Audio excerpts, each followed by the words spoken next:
आता हा विषय तर सगळ्यांनाच माहिती आहे. आता त्याच पोट्ट्याचा हा एक नवीन विषय बघा.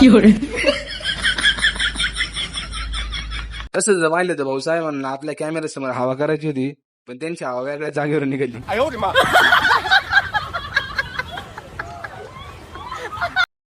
तर नमस्कार, स्वागत आहे तुमचं आपल्या नवीन एका मिनी ब्लॉग मध्ये.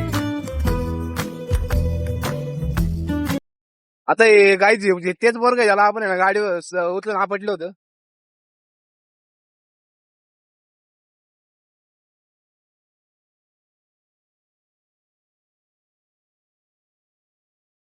तर कसं आहे, या पोराला आपण इतकं बेकार आदळलं होतं ना, याचा अख्खा माझ जिरलाय, त्याच्यामध्ये आता वाढवताच नाही शकत. तर आपण त्याचा एकदा इंटरव्ह्यू घेऊ. एकतर मला बोंबलं झेंडायचा किडा किती आहे, तिथं तुम्हाला सगळ्यांनाच माहिती आहे. आणि त्याच कारणामुळे आज सकाळ सकाळ आलतो रस्त्यावरती चक्कर मारायला. तेवढंच आपल्या शाळेतलं घाबरत दिसलं, आणि ते पण कॅमेऱ्यासमोर हवा करायची नादात उलटून गेलं.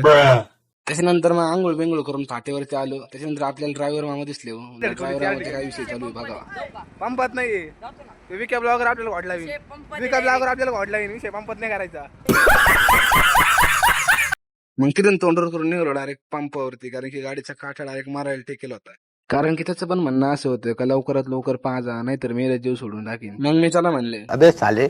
आणि पंपावर जाऊन बघितलं, तिथे एकदम अशी वेटिंग होती. म्हणले यांच्या आईला द्यावा काय नको गाडी लावून, सगळे पळून जाते. पण नंतर म्हणलं नको, जर जाळ बिळ लागला ना तर आपल्या बोकंड यायला बस. मग आपण डायरेक्ट पक्ष बदलल्यासारखं सेक्शन बदलून इकडे आलो, आणि त्या मामाला म्हणलं टाका लवकरात लवकर, नाही तर मी जाईन निघून.